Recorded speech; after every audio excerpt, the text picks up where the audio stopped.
In a small village by the river, there lived a young woman named Chioma. She was tall, graceful, and beautiful, admired by everyone. Men whispered her name with admiration, and women watched her with respect. But little did they know, Chioma carried a secret, a mysterious enchantment placed upon her by her grandmother many years ago. The villagers went about their daily lives, unaware of the magic that surrounded her. Children played, women sold fruits and cloth, and men lounged under the shade of the old trees, talking quietly about the things that they barely understood. Some said it was a blessing, others whispered it was a curse, but all agreed. Chioma was extraordinary. One afternoon, Chioma walked towards the river to fetch water. The sunlight danced on her hair as she moved with elegance, carrying her clay pot. From behind the trees, a group of men watched her in silence. One man said quietly, "I have heard she carries a strange curse." Another replied, "A curse? What kind of curse is that?" The first man shook his head. "I do not know all the details, but it is said that anyone who tries to come too close faces great trials." Chioma noticed their gaze but did not falter. She was strong, proud, and unafraid. That evening, in the quiet of her hut, Chioma sat sewing. The flicker of the candlelight made shadows dance on the walls.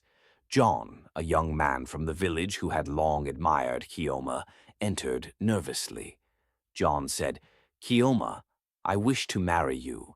I have heard of your secret, and I want to face it together." Chioma's eyes filled with tears. "John, it is not easy. My grandmother left me with a mysterious enchantment. Many have tried to get close, and all have failed. I fear for you." John took her hands in his. "Whatever it is, we will find a way. I will not give up on you." And so their hearts bound together, even as the night grew darker outside. The next day, John journeyed through the forest to visit an old wise woman who lived in a neighboring village.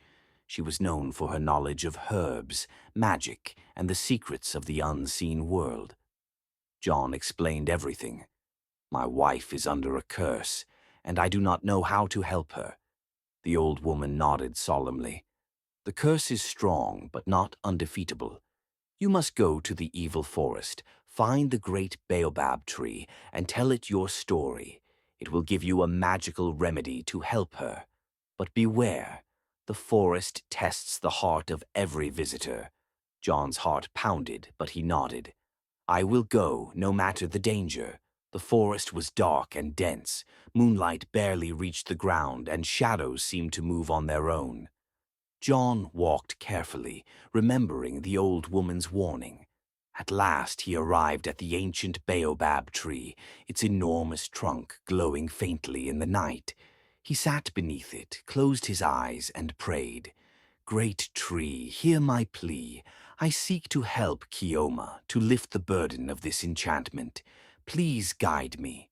And then, slowly, magical sap began to drip from the tree, glowing like liquid moonlight. John collected it carefully, his heart filled with hope and determination.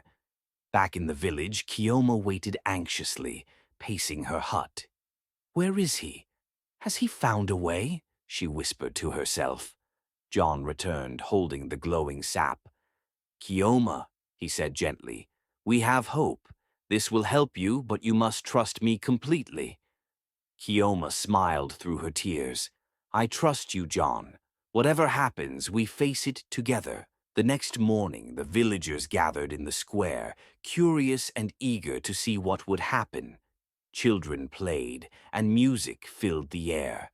The enchantment that had haunted Chioma was finally eased, and a new story began in the village. Chioma and John stood together, smiling. The villagers cheered, celebrating love, courage, and the power of hope. And so, in a small village by the river, the legend of Chioma and John was born, a tale of magic, bravery, and the enduring strength of the human heart. May the story of Chioma remind us that even the strongest curses can be faced with courage, and the truest love is fearless and patient. Every journey continues. Subscribe to be part of the next one.